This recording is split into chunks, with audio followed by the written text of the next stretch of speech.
Hello friends, आपका हमारे YouTube channel Sakshi Singh TET and CTET coaching classes में स्वागत है। आज हम आपको हिंदी में समास के बारे में चर्चा करेंगे कि समास की परिभाषा क्या है, कितने भेद हैं और इसके उदाहरण क्या हैं, जो सभी वनडे एग्ज़ाम में पूछे जाते हैं। चाहे वो यूपी टेट का एग्ज़ाम हो, चाहे कोई भी वनडे का एग्ज़ाम हो। अगर आप यूपी टेट के अभ्यर्थी हैं तो हिंदी में समास को बहुत अच्छी तरीके से पढ़ लें, क्योंकि यूपी टेट में 2 से 3 नंबर तक यहाँ से क्वेश्चन पूछे जाते हैं। अगर आप हमारे चैनल पर नए हैं तो हमारे चैनल को सब्सक्राइब कीजिए, लाइक कीजिए और शेयर कीजिए। आइए चलते हैं अपने टॉपिक पर। समास दो या दो से अधिक शब्दों या पदों को मिलाकर एक नए शब्द बनाने की प्रक्रिया को क्या कहते हैं? समास कहते हैं। एक बार आइए फिर सुन लीजिए कि दो या दो से अधिक शब्दों या पदों को मिलाकर एक नए शब्द बनाने की प्रक्रिया को क्या कहते हैं? तो समास कहते हैं। समास दो शब्दों से मिलकर बना होता है। सम धन अस। सम धन अस। सम जो है वो उपसर्ग है और सम मतलब जोड़ना होता है, और अस जो है वो एक धातु है। और उसके बाद यहाँ अस का अर्थ जो होता है वो होना होता है।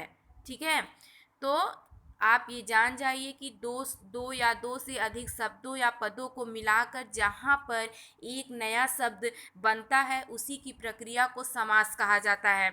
जब दो या दो से अधिक शब्द जोड़े जाएं तो इसे समास कहते हैं। जब दो अलग अलग शब्दों को जोड़कर एक शब्द बनाया जाता है तो इस प्रक्रिया को क्या कहते हैं? समास कहते हैं। जब दो शब्दों को मिलाकर एक शब्द बनाया जाता है तो पहले शब्द को पूर्व पद तथा दूसरे शब्द को उत्तर पद कहते हैं। ये बहुत पूछा जाता है कि किस समास में उत्तर पद प्रधान है, किस में पूर्व पद प्रधान है। तो आप इतना जान जाइए कि जो दो शब्द मिलाकर समास बनाए जाते हैं उसमें जो पहला पद होता है उसे पूर्व पद कहते हैं और जो बाद वाला शब्द होता है उसे उत्तर पद कहते हैं। आइए चलते हैं। समास के कितने भेद होते हैं? तो संस्कृत में समास के 6 भेद होते हैं। तत्पुरुष समास, द्विगु समास, बहुव्रीहि समास, कर्मधारय समास, द्वंद्व समास और अव्ययी भाव समास। एक बार फिर से जान जाइए कि हिंदी में समास कितने होते हैं। तो हिंदी में समास 6 होते हैं। अगर आपसे पूछता है कि हिंदी में समास कितने प्रकार के होते हैं, तो हिंदी में समास 6 प्रकार के होते हैं। कौन कौन से? तत्पुरुष समास, द्विगु समास, बहुव्रीहि समास, कर्मधारय समास, द्वंद्व समास और अव्ययी भाव समास। आज हम आपको इस वीडियो में तत्पुरुष समास, द्विगु समास और बहुव्रीहि समास के बारे में चर्चा करेंगे और उसके उदाहरण और परिभाषा आपको बताएंगे। बाकी कर्मधारय समास, द्वंद्व समास और अव्ययी भाव समास को हम आपको नेक्स्ट वीडियो में बताएंगे, मतलब पार्ट 2 में बताएंगे। पहले आप 3 पढ़ लीजिए, तीनों को अच्छी तरीके से उसका डिफिनीशन याद कर लीजिए, उसके कितने उदाहरण हैं, सारे उदाहरण जो है आप उसको याद कर लीजिए। उसके बाद फिर 3, फिर इसके बाद हम आपको एक वीडियो में समाज से संबंधित जितने भी प्रश्न पूछे गए हैं, जिस जिस टाइप से पूछे गए हैं, हम आपको एक वीडियो में पूरा प्रश्न जो है वो सॉल्व कराएंगे। आइए चलते हैं तत्पुरुष समास। जिस सामासिक शब्द का उत्तर पद प्रधान होता है। देखिए, मैंने अभी इससे पहले बताया कि जब दो शब्द मिलकर बनते हैं तो पहले पद को क्या कहते हैं? पूर्व पद कहते हैं, और बाद वाले पद को क्या कहते हैं? तो उत्तर पद कहते हैं। तो यही देखिए तत्पुरुष समास में पूछ रहा है कि जिस सामासिक शब्द का उत्तर पद प्रधान होता है तथा पूर्व पद के साथ लगे कारक चिन्हों का लोप होता है उसे तत्पुरुष समास कहते हैं। ठीक है, अगर क्वेश्चन आपसे पूछता है कि किस समास का उत्तर पद प्रधान होता है तो आप बता देंगे कि तत्पुरुष समास का उत्तर पद प्रधान होता है। आप क्या टिक मारेंगे? तत्पुरुष समास जो है आप टिक करेंगे।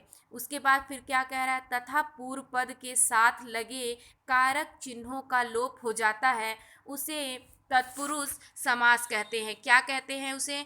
तत्पुरुष समास कहते हैं।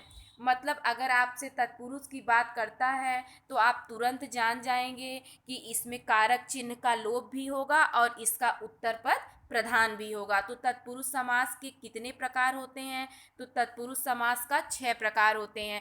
कौन कौन से? कर्म तत्पुरुष समास, करण तत्पुरुष समास और संप्रदाय तत्पुरुष समास, आपादान तत्पुरुष समास, संबंध तत्पुरुष समास और अधिकरण तत्पुरुष समास। एक बार और मैं आपको बता दे रही हूँ कि तत्पुरुष समास क्या है। तो जिस सामासिक शब्द का उत्तर पद प्रधान होता है तथा पूर्व पद के साथ लगे कारक चिन्हों का लोप हो जाता है उसे तत्पुरुष समास कहते हैं। क्या कहते हैं उसे? तत्पुरुष समास कहते हैं। तत्पुरुष समास की कितने प्रकार के होते हैं? तो तत्पुरुष समास 6 प्रकार के होते हैं। कौन कौन से होते हैं? कर्म तत्पुरुष समास, करण तत्पुरुष समास, संप्रदान तत्पुरुष समास, अपादान तत्पुरुष समास, संबंध तत्पुरुष समास और अधिकरण तत्पुरुष समास। हम अपनी बात को 2 बार इसलिए रिपीट कर रहे हैं कि आप वीडियो 1 से 2 बार देखेंगे तो आपको याद हो जाएगा। अगर क्वेश्चन, फिर से मैं एक बार अपनी बात को रिपीट कर रही हूँ कि अगर क्वेश्चन पूछता है कि किस पद में कारक चिन्हों का लोप हो जाता है तो आप तुरंत बता देंगे कि तत्पुरुष समास में होता है, या किस समास का उत्तर पद प्रधान होता है तो आप बता देंगे कि तत्पुरुष समास का उत्तर पद प्रधान होता है। आइए चलते हैं कर्म तत्पुरुष समास पर। कर्म तत्पुरुष समास क्या है? जहाँ को विभक्ति का लोप होता है उसे कर्म तत्पुरुष समास कहा जाता है। जहाँ पर को विभक्ति का लोप होता है वहाँ पर तत्पुरुष समास होता है। जैसे विदेशगत लिखा है, विदेशगत, तो इसका अर्थ क्या होता है? विदेश को गया हुआ।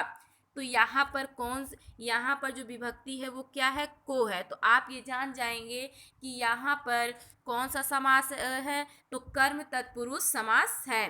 शरणागत, शरणागत का होता है शरण को आया हुआ, तो यहाँ पर भी को विभक्ति है, तो इसलिए आप यहाँ जान गए कि कर्म तत्पुरुष समास है। माखन चोर, माखन को चुराने वाला, ठीक है, माखन को चुराने वाला कौन सी विभक्ति है? यहाँ पर कौन सी विभक्ति है? को है, तो ये कौन सा समास हो गया? कर्म तत्पुरुष समास हो गया। ठीक है, ऐसा आप नहीं बोल सकते माखन चुराने वाला, माखन को चुराने वाला, फिर आपका सही होगा। आइए चलते हैं नेक्स्ट। करण तत्पुरुष समास क्या होता है? जहाँ से या के द्वारा विभक्ति का लोप होता है वहाँ पर करण तत्पुरुष समास होता है। या जैसे अगर आपको दिया है कि हस्तलिखित, तो हाथ से लिखी हुई, जहाँ पर से या के द्वारा अगर दोनों विभक्ति है तो वहाँ पर करण तत्पुरुष समास होता है। जैसे हस्तलिखित है तो आप जान रहे हैं कि हाथ से लिखी हुई, अगर आप इसका समास विग्रह करेंगे तो क्या होगा? हाथ से लिखी हुई, ना कि हाथ लिखी हुई, ये तो नहीं होगा। या हाथ से लिखी हुई या हाथ के द्वारा लिखी हुई, तो ये यहाँ पर कौन सा समास हो गया? आपका करण तत्पुरुष समास हो गया। मन गढ़ंत, मन द्वारा गढ़ा हुआ, मन द्वारा गढ़ा हुआ, तो कौन सा है? करण तत्पुरुष समास है। रेल यात्रा, रेल यात्रा क्या होगा? इसका अगर आप विग्रह करेंगे तो समास विग्रह क्या होगा? रेल द्वारा यात्रा, क्या होगा? रेल द्वारा यात्रा। तो ये कौन सा समास हो गया? तो ये करण तत्पुरुष समास हो गया। आइए चलते हैं नेक्स्ट। संप्रदान तत्पुरुष समास क्या होता है? जहाँ के लिए विभक्ति का लोप हो, जहाँ पर के लिए विभक्ति का लोप होता है वहाँ पर संप्रदान तत्पुरुष समास होता है। जैसे दान पात्र, अगर दान पात्र का आप समास विग्रह करेंगे तो क्या होगा? दान के लिए पात्र, मतलब दान जो दिया जाता है वहाँ पर जो दान आप दे रहे हैं उसको रखने के लिए कोई पात्र, तो क्या होगा? दान के लिए पात्र। देश प्रेम, देश के लिए प्रेम, ना कि आप समास विग्रह में कह देंगे देश प्रेम, ये नहीं कहेंगे आप, देश के लिए प्रेम। स्नान घर, नहाने के लिए घर, तो यहाँ पर के लिए विभक्ति का लोप है, तो यहाँ पर कौन सा समास है? तो संप्रदान तत्पुरुष समास है। आइए चलते हैं नेक्स्ट। अपादान तत्पुरुष समास वेरी इंपॉर्टेंट है, बहुत बहुत बार ये यूपी टेट में पूछा गया है। जहाँ से अलग होने का भाव जो होता प्रकट होता है वहाँ पर अपादान तत्पुरुष समास होता है। मतलब अपादान मतलब अलगाव से। एक आप साधारण मतलब शब्द में समझ जाइए कि अलगाव, धनहीन, धन से हीन, ठीक है। धन से हीन यहाँ विभक्ति से है, लेकिन धन से हीन मतलब जो भी व्यक्ति है वो धनहीन है, उसके पास पैसे नहीं हैं, ठीक है। तो इसका समास विग्रह क्या हो गया, धन से हीन। तो कौन सा तत्पुरुष समास है ये, तो अपादान तत्पुरुष समास है। ऋण मुक्त, ऋण से मुक्त मतलब ऋण से अलग हो गए हैं, ठीक है, ऋण से मुक्त हो गए हैं।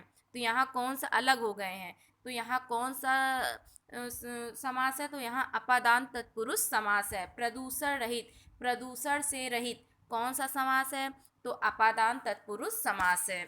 आइए चलते हैं नेक्स्ट। संबंध तत्पुरुष समास। संबंध तत्पुरुष समास में का, के, की या रा, रे, री आता है, उस विभक्ति का लोप होता है, तो वहाँ पर संबंध तत्पुरुष समास होता है। जैसे राजपुत्र, वेरी इंपॉर्टेंट है ये, संस्कृत में भी ये बहुत ज़्यादा इम्पॉर्टेंट संबंध तत्पुरुष समास है। जैसे राजा, राजपुत्र का क्या होता है, राजा का पुत्र। समास विग्रह क्या होगा, राजा का पुत्र। देशवासियों, देश के वासियों। मातृभक्ति, मातृभक्ति का क्या होगा, माता की भक्ति। यहाँ पर का, के, की, देखिए तीनों विभक्ति का लोप हो रहा है। देखिए मातृभक्ति में कौन सा, की विभक्ति का लोप है। देशवासियों, देश में देशवासियों में के विभक्ति का लोप है। और राजपुत्र में राजा का पुत्र, तो का विभक्ति का लोप है। अगर आप इसका विग्रह कर रहे हैं तो देख रहे हैं कि राजा का पुत्र, देश के वासियों, माता की भक्ति। ये कौन सा तत्पुरुष समास है, तो संबंध तत्पुरुष समास है। और आपका आता है लास्ट है अधिकरण तत्पुरुष समास। जहाँ में, मैं, पर, ऊपर विभक्ति का लोप होता है, वहाँ पर अधिकरण तत्पुरुष समास होता है। यहाँ पर में और पर ही लिखा है, लेकिन जहाँ पर में, मैं, पर, ऊपर विभक्ति का लोप होता है, वहाँ पर अधिकरण तत्पुरुष समास होता है। कौन सा समास होता है, तो अधिकरण तत्पुरुष समास होता है। जैसे समस्त पद, जैसे घुड़सवार, ठीक है, इसका समास विग्रह करेंगे तो घोड़े पर सवार। घुड़सवार मतलब होता है घोड़े पर सवार। ध्यान मग्न, ध्यान में मग्न। पुरुषोत्तम, तो पुरुषों में उत्तम। ये आपका क्या है, अधिकरण तत्पुरुष समास है। आइए चलते हैं नेक्स्ट। अब आता है द्विगु समास। जिस समास का पूर्व पद संख्यावाची होता है तथा समस्त पद किसी समूह विशेष का बोध कराता है, उसे द्विगु समास कहते हैं। वेरी इंपॉर्टेंट है, बहुत ही सरल समास है, इसको कोई भी पहचान सकता है। इसमें सीधे है कि क्वेश्चन भी पूछता है कि कौन सा ऐसा समास है जिसका पूर्व पद जो होता है वो संख्यावाची होता है, तो आप तुरंत बता देंगे कि द्विगु समास का पूर्व पद जो होता है वो संख्यावाची होता है। जैसे नवरत्न, नौ क्या है, संख्या है, नौ रत्नों का समूह, नौ रत्नों का समूह। चौराहा, चार रातों, चार मतलब चौराहा पूछा है तो चार रातों का समूह चौराहा, ठीक है। त्रिभुवन, तीन भुवनों का समूह, ठीक है। तो क्या हो गया, यहाँ पर त्रि लगा है, चौ लगा है और नौ, तो नौ से नौ हो गया, चौ से चार हो गया, त्रि से तीन हो गया। तो आपको पता ही चल गया कि पूर्व पर संख्यावाची है, तो कौन सा समास हो गया, द्विगु समास हो गया। आइए चलते हैं नेक्स्ट। ये इस वीडियो का लास्ट समास है, बहुव्रीहि समास। जिन समस्त पद में न पूर्व पद और न ही उत्तर पद प्रधान होता है, अपितु समस्त पद के रूप में अन्य पद की प्रधानता हो, वहाँ पर बहुव्रीहि समास होता है। इसमें विग्रह के अंत में वाला, जिसके, जिसका इत्यादि शब्द प्रयुक्त होता है। ये समझ लीजिए ट्रिक है। इसमें कोई भी पद प्रधान नहीं होता है तथा तीसरा पद जो होता है वो प्रधान होता है। जैसे जो शब्द पूछा है उसको मिलाकर, जैसे इसके वाला, जिसके, जिसका अगर आ जाएगा या तीसरा शब्द आपको बताएगा, किसी तीसरे के बारे में बताएगा, तो आप तुरंत जान जाएंगे कि बहुव्रीहि समास है। जैसे दशानन, दस है सिर जिसके, अर्थात कौन, रावण। तो आप यहाँ जान रहे हैं कि जिसके का प्रयोग हो गया। तो दशानन क्या है, अगर आप इसका जो है विग्रह करेंगे, समास विग्रह करेंगे, तो दस है सिर जिसके, अर्थात कौन, रावण। तो रावण क्या है, ये रावण यहाँ पर रावण की प्रधानता है। ठीक है। चक्रधर, चक्र को धारण करने वाला, अर्थात कौन, विष्णु जी। जहाँ पर भगवान की बात की जाती, बहुब्रीहि समास ऐसा होता है जहाँ पर मतलब जो है भगवान के बारे में बहुत ज़्यादा कहा जाता है, तो आप सीधे जान जाएंगे कि वहाँ बहुब्रीहि समास होता है। इसमें न तो पूर्व पद प्रधान होता है, न तो उत्तर पद प्रधान होता है, इसमें तीसरा अन्य पद प्रधान होता है। ठीक है। जैसे नीलकंठ, नीला है कंठ जिसका, कौन, शिव जी। ठीक है, कौन, शिव जी। एक बार और सुन लीजिए कि जिस समस्त पद में न पूर्व पद और न ही उत्तर पद प्रधान होता है, अपितु समस्त पद के रूप में अन्य पद की प्रधानता हो, वहाँ पर बहुब्रीहि होता है। जिसमें विग्रह में विग्रह के अंत में अगर आप समास विग्रह करते हैं तो वहाँ पर वाला, जिसके, जिसका इत्यादि शब्द प्रयुक्त होते हैं। तो जैसे दशानन, चक्रधर, नीलकंठ, ये सब आपके किसके अंतर्गत आते हैं, बहुब्रीहि समास के अंतर्गत आते हैं। और एक इसका मैं ट्रिक आपको बता देती हूँ कि जैसे किसी भी भगवान के बारे में अगर इसमें बताया जाता है तो वो भी बहुब्रीहि के बारे में ही, वो कौन सा समास होता है, तो बहुब्रीहि समास होता है। अगर आपको हमारा वीडियो पसंद आया हो तो आप इसे लाइक कीजिए, सब्सक्राइब कीजिए और शेयर कीजिए, तथा तत्पुरुष समास, द्विगु समास और बहुब्रीहि समास से कोई भी क्वेश्चन अगर आपको पूछना है तो आप नीचे कमेंट बॉक्स में कमेंट कर सकते हैं। Thanks for watching my video, like, subscribe and share. Thank you.